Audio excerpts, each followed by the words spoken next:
Profondément ému par les images que voici, les images de Maliens et Maliennes chassés de Côte d'Ivoire dans les opérations de déguerpissement sauvage organisées par Alassane Dramane Ouattara, le satrape reptilien venu de Sendou pour troubler la paix des Ivoiriens et ayant renié notre belle terre burkinabé de Sendou pour troubler toute l'Afrique avant d'être bientôt dégagé.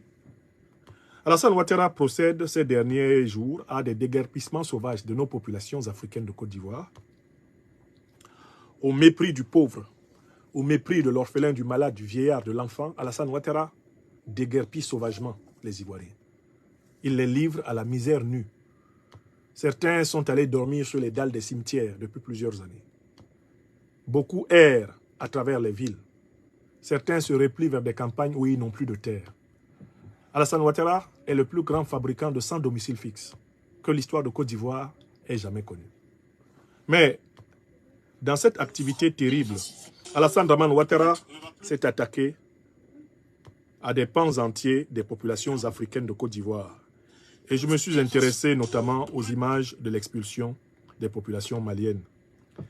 Je lisais hier sur le site L'Essentiel du Mali que 150 Maliens victimes des opérations de déguerpissement à Abidjan regagnent le Bercail. Ils ont été accueillis ce vendredi 7 juin 2024 à l'aube par le ministre en charge des Maliens établis à l'étranger, M. Moussa Ag Attaher. Cette opération de rapatriement démontre l'engagement du gouvernement du Mali à soutenir ses citoyens en toutes circonstances. C'est de cette actualité que je vous parle, cette actualité-là. Personnellement, en tant qu'Africain, je me sens humilié quand on chasse des Africains d'Afrique. D'abord, quand on chasse des gens dans leur propre pays, c'est grave. Mais en fait, les Africains devraient être chez eux partout en Afrique. Chasser des Africains d'Afrique. C'est la chose la plus grave que l'on puisse faire contre la conscience collective, contre l'âme collective du peuple négro-africain mondial. Chasser les Africains d'Afrique. Alassane Ouattara a décidé de déguerpir le plus grand nombre de populations pour récupérer le plus grand nombre de terres possible. Parce qu'Alassane Ouattara est un spéculateur immobilier.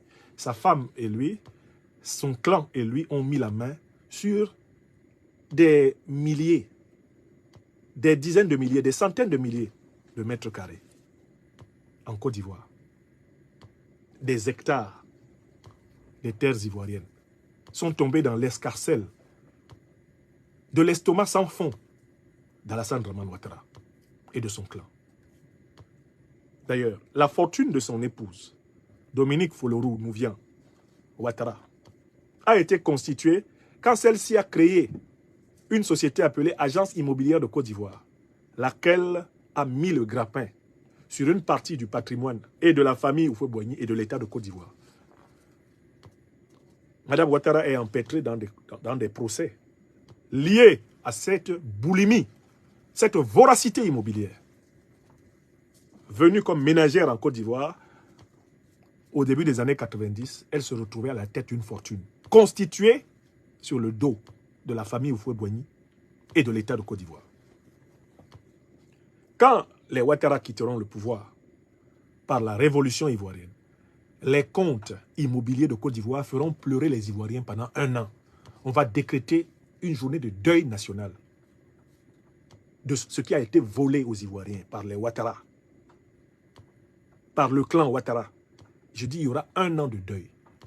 Parce que les Ivoiriens sont loin d'imaginer ce que ce monsieur a pillé et fait piller dans ce pays. Le président Gbagbo a donné juste une petite image de ce qu'ils ont fait. Il a donné cette petite image par une petite anecdote sur la dette ivoirienne. Parce qu'en fait, Ouattara a multiplié la dette ivoirienne par plus de 3. L'état dans lequel elle était, quand le président Gbagbo est arrivé, Ouattara a multiplié cette dette fois 3.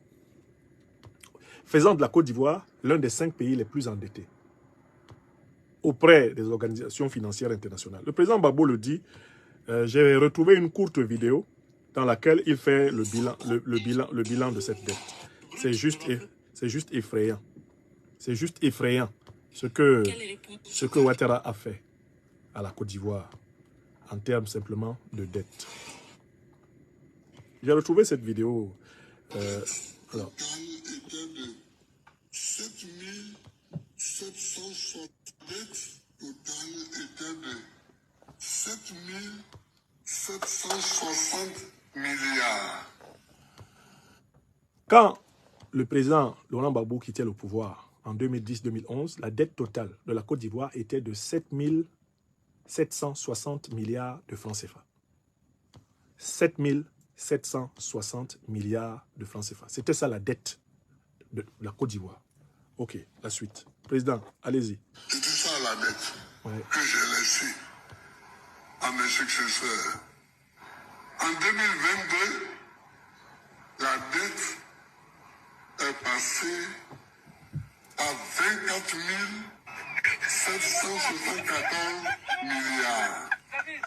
24 574 milliards. Multiplication par à peu près 3, non? 3,5. Voilà.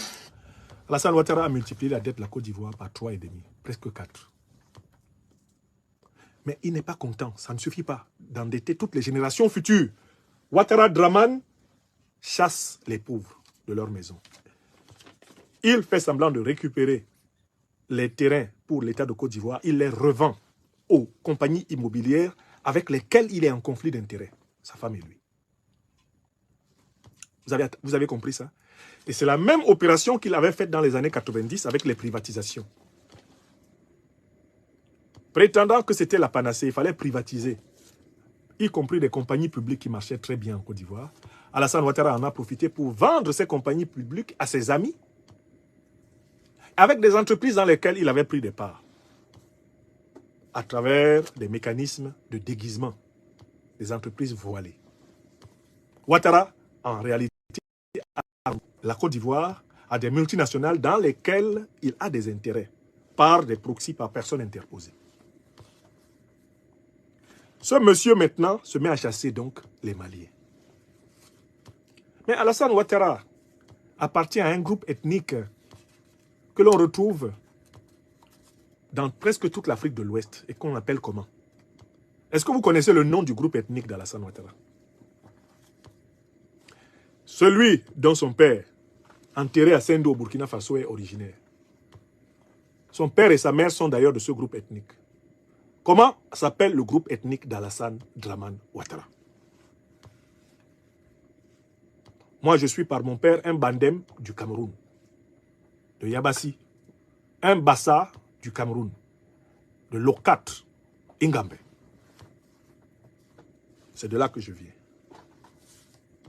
Avec tous les croisements que mes ancêtres ont pu faire.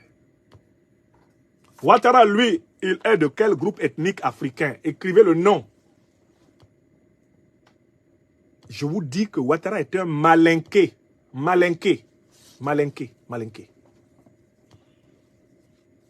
Écrivez le groupe ethnique de Ouattara Draman.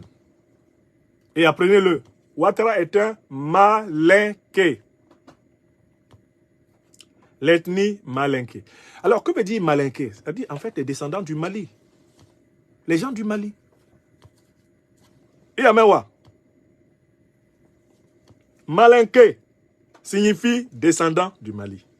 Ce sont les descendants du grand empire du Mali qui fit l'honneur de l'Afrique tout au long du Moyen-Âge. Ouattara était malinqué. Djoula, là, c'est un dérivé de malinqué, ça veut dire les malinqués qui sont dans le commerce. D'accord? C'est beaucoup plus vague. C'est un malinqué. Un an. Ouattara est un descendant du Mali. Est-ce que vous comprenez? Qui est-ce qu'il est en train de chasser en Côte d'Ivoire? Il est en train de chasser ses parents. Ouattara est en train de chasser ses parents. Non seulement entre les peuples africains, il y a un lien historique profond, mais un malinqué du Burkina Faso, comme Ouattara l'est, un malinqué de Côte d'Ivoire, un malinqué du Mali, un malinqué de Guinée, un malinqué du Sénégal. C'est des peuples qui viennent de la même racine historico-culturelle. Est-ce que vous mesurez la gravité qu'il y a à chasser ses parents? à rendre ses parents indésirables dans un pays où lui-même il a été accueilli. Parce que moi, ce qui me choque avec Alassane Ouattara, c'est que la Côte d'Ivoire a accepté Ouattara par césarienne. Ouattara est entré dans la nation ivoirienne par césarienne. C'est le président Houphouët-Boigny, à cette époque trompé par Dominique Nouvian-Folorou et par d'autres Ivoiriens et d'autres Africains imprudents. C'est le président Houphouët-Boigny qui a fait entrer Ouattara dans la nation ivoirienne. Lui, la Côte d'Ivoire l'a accepté. Par que faire? Mais Ouattara est le plus grand traqueur d'étrangers en Côte d'Ivoire. Moi, je suis arrivé en Côte d'Ivoire dans les années 90, 95, exactement. Début 95, milieu 95. J'ai trouvé qu'on pourchassait les étrangers à tous les contrôles. Parce que Ouattara avait créé en 1991 la carte de séjour des étrangers africains. C'est Ouattara qui nous a mis en difficulté en Côte d'Ivoire. C'est lui qui a créé, comme Premier ministre, la carte de séjour des étrangers africains. Parce que son plan était que l'on se mette à fouiller justement les étrangers et qu'on confonde les Ivoiriens du Nord avec certains étrangers. Comme il n'était pas populaire, puisqu'inconnu en Côte d'Ivoire, il lui fallait créer un bétail électoral. Il a créé la carte de séjour et on s'est mis à confondre les Koné ivoiriens, les Traoré ivoiriens. On s'est mis à confondre les Diallo ivoiriens avec ceux des pays voisins. Oui! Il a créé une grande confusion dans les années 90 en Côte d'Ivoire avec cette carte de séjour. Le but étant de créer des frustrés et de se présenter comme le défenseur des frustrés qu'il a lui-même créés. Rétrospectivement, c'est Ouattara Draman qui a créé l'idéologie de l'ivoirité. Car c'est lui qui a créé la confusion. C'est lui qui a créé le conflit identitaire à travers la carte de séjour. Il crée la carte de séjour. On se met à confondre les Ivoiriens avec leurs frères maliens, burkinabés, guinéens, etc. Les Ivoiriens du Nord se sentent exclus. Ouattara fait rédiger la charte du Nord, menaçant de sécession le Nord par rapport au reste du pays. Ça ne lui suffit pas, il provoque une division dans le PDCI-RDA. Il crée le RDA en disant que lui, il se sent frustré, il se sent exclu en Côte d'Ivoire, donc il va créer un parti pour défendre les exclus. Pourtant, c'est lui qui a organisé l'exclusion. Il piège le président Bédié avec ça. C'est Ouattara qui a créé le démon. Mais il a mis le démon sur la tête du président Bédié. Il piège après le président Gbagbo avec.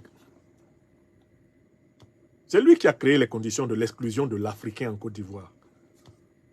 Sinon, le FPI, dans son programme de 1988, que j'ai entièrement lu, il est quelque part là, le FPI avait pour projet de créer une nation démocratique socialiste africaine.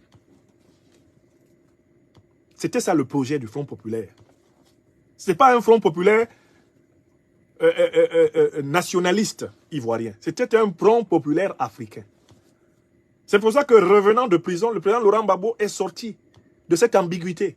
Il a laissé le FPI, Front patriotique ivoirien, il a laissé ça entre les mains d'Afin Guessan, l'enveloppe vide. Et il a créé le parti des peuples africains de Côte d'Ivoire. Il y a un message du président Gbagbo derrière rien que la dénomination PPACI. Il est sorti du piège de l'ivoirité dans lequel Ouattara l'avait enfermé, en créant le PPACI. Il a dit, la nation ivoirienne est une nation africaine. Toute nation africaine est d'abord africaine. Avant d'être camerounaise, nous sommes des Africains. Donc nous allons créer des conditions de vie et de bien-être des Africains. C'est ce qui va nous préparer à réaliser l'intégration sous-régionale, l'intégration continentale. Nous ne pouvons pas revendiquer un nationalisme sur la base des frontières héritées des colons. Et c'est le piège dans lequel le FPI, sous le président Gbagbo exerçant le pouvoir, a été piégé par Ouattara. Laurent Gbagbo, revenu de la haie, il est quitté dans ça. Mais je voudrais vous dire que Ouattara, donc, en expulsant, en chassant des Malinqués, Ouattara assume complètement sa malédiction. Il n'a plus personne en Afrique de l'Ouest pour lui. Ni son Burkina Faso natal, ni la terre malienne, qui est le bercail du grand peuple africain malinqué, ne lui sont favorables. Ouattara ne peut fuir que par la mer. Alassane Dramane Ouattara c'est terminé. Je vous rappelle que Ouattara a survécu politiquement grâce à l'Interland, que lui assurait le Burkina Faso, que lui assurait le Mali, que lui assurait la Guinée, que lui assurait le Niger, que lui assurait le Sénégal. Il s'y réfugiait en disant « Je suis l'un des vôtres. Je vous représente en Côte d'Ivoire, regardez comment on me traite. » C'est terminé. Ouattara n'a plus d'Interland, il n'a plus de zone de repli. Il ne peut pas aller au Burkina Faso et dire « Je viens ici parce que c'est chaud sur moi en Côte d'Ivoire. » On ne veut pas le voir là-bas. C'est un renégat. C'est même un reniard. Ouattara n'a plus d'Interland au Mali. Il ne peut plus retourner là-bas et dire « Je suis un malinqué. Aidez-moi. Vraiment, sortez les doigts où. Il faut qu'on sorte les doigts où. Il faut qu'on prie sur moi. » Il envoyait souvent toute sa famille là-bas chercher même les gris-gris. Tous les grands féticheurs du Mali. Téné Birahima, Kandia et consorts connaissent. Quand Ouattara était en difficulté, c'est là-bas qu'ils allaient chercher les doigts où. Les puissants basses, c'est là-bas. C'est fini. Là-bas, c'est seulement des malédictions qui sont envoyées actuellement. On dit Ouattara. Vous avez vu à un moment donné, les mosquées, même les mosquées, les temples traditionnels, tout est en train de prier pour que l'Afrique soit libérée de lui. Non, Ouattara n'a qu'un chemin, c'est la mer. C'est pour ça qu'il a construit un bunker à Assini. Parce qu'après son bunker d'Assini, tout ce qu'il a à faire, ce serait de prendre la mer. Ce serait de prendre la mer. Il n'a plus de base arrière en Afrique. Tu as chassé les malinqués. Toi, un malinqué, tu chasses les malinqués de Côte d'Ivoire. Les malinqués du Mali, tu les chasses. Et tu penses que les malinqués de Guinée vont sourire en te regardant? Tu penses que les malinqués du Burkina Faso sourient en te regardant quand tu chasses les malinqués? Malinqué, c'est malinqué. Hein? Chacun sait que Traoré de Guinée, Traoré du Sénégal, Traoré du Mali, Traoré du Burkina Faso, Traoré de Côte d'Ivoire, c'est Traoré. Et ça a la même signification. Koné du Burkina, Koné du Mali, Koné de Guinée, Koné du Sénégal, Koné de Mauritanie, ça a la même signification. Alassane Ouattara joue avec ça. Il a utilisé ça autrefois pour prendre le pouvoir.